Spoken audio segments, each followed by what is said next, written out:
Hello, this video is on how to start a simulation after you build a membrane with CHARMM-GUI. For those who don't know, and you can check it in my previous video, CHARMM-GUI prepares all the input files for a simulation, and the README file is actually a C shell script which you can run in your console.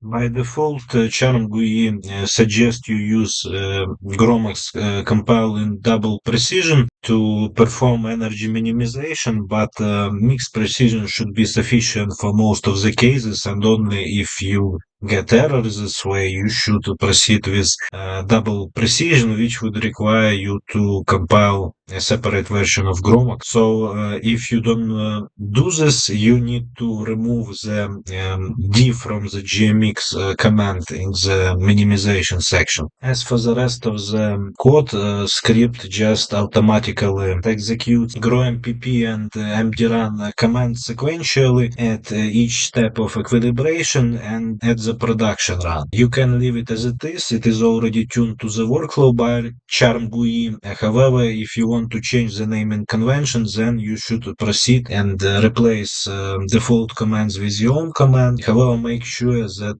everything is synchronized, otherwise it will break the workflow. Before we actually proceed with simulation, I want to also review the production run file and change the length of simulation and the maybe frequency of output.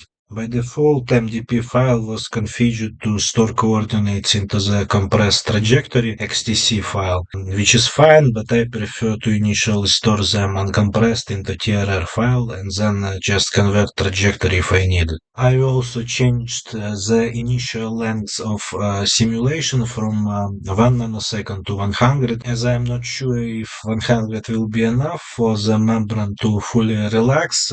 I may further extend the simulation using convert TPR. I don't store velocities and forces because I don't need them for that kind of analysis that I want to perform, and they will blow up trajectory significantly, so it's just inefficient to store them. Energies calculations and storage intervals are fine, and the rest of the params are fine as well. After you've finished editing your script and MDP files, you can further rename your script so that it had the proper extension, and you also need to make sure that you have the C shell language interpreter. I already have C shell interpreter on my Fedora, and on most Linux distributions you should have it, as it is a legacy from Unix operational system. When you are ready, just simply execute your C shell script like I just did, similar to how you execute Python script in the console. Like your normal workflow, it starts with the minimization, the equilibration, and production run, except for equilibration, which lasts for like 6 steps. During simulations, I usually use glances and NVIDIA SMI to monitor the temperature of my CPU and GPU, just to avoid the temperature throttling and that kind of stuff. If you are interested in more details on how to monitor the temperature on Windows VSL2 and Linux Fedora, I can record a separate video explaining it. Modern versions of GROMACS compiled with GPU support, they usually do everything on the GPU, which is the resident GPU mode of calculations, and it is more superior than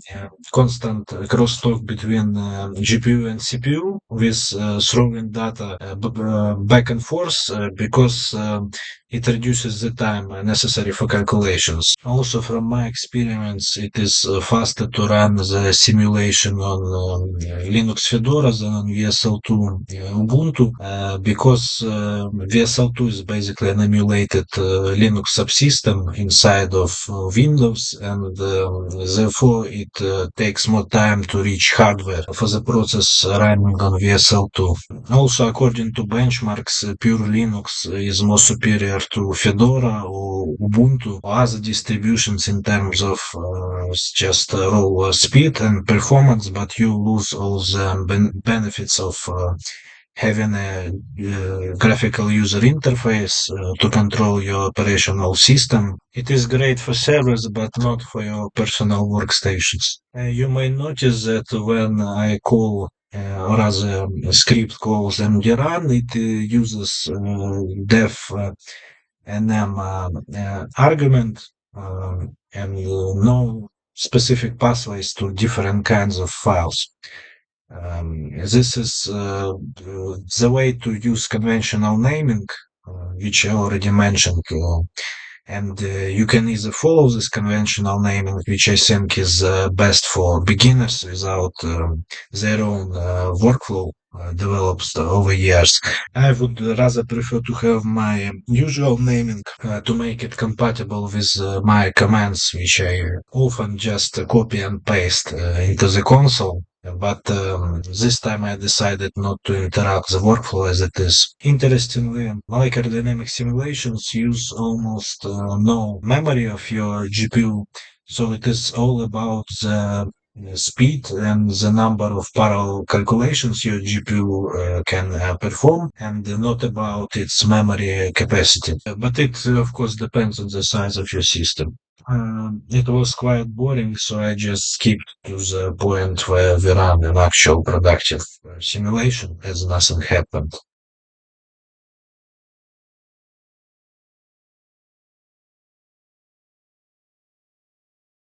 As with any other simulation, you can stop it by pressing Ctrl and C and further resume it, except you don't need script anymore. You just enter the last command and it automatically finds the checkpoint file. Just don't forget to put V flag for verbose output like I just did.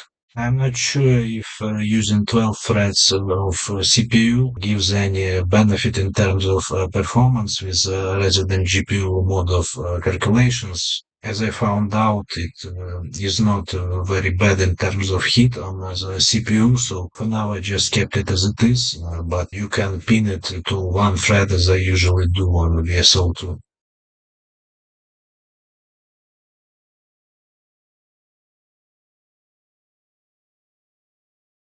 And this is basically it for today.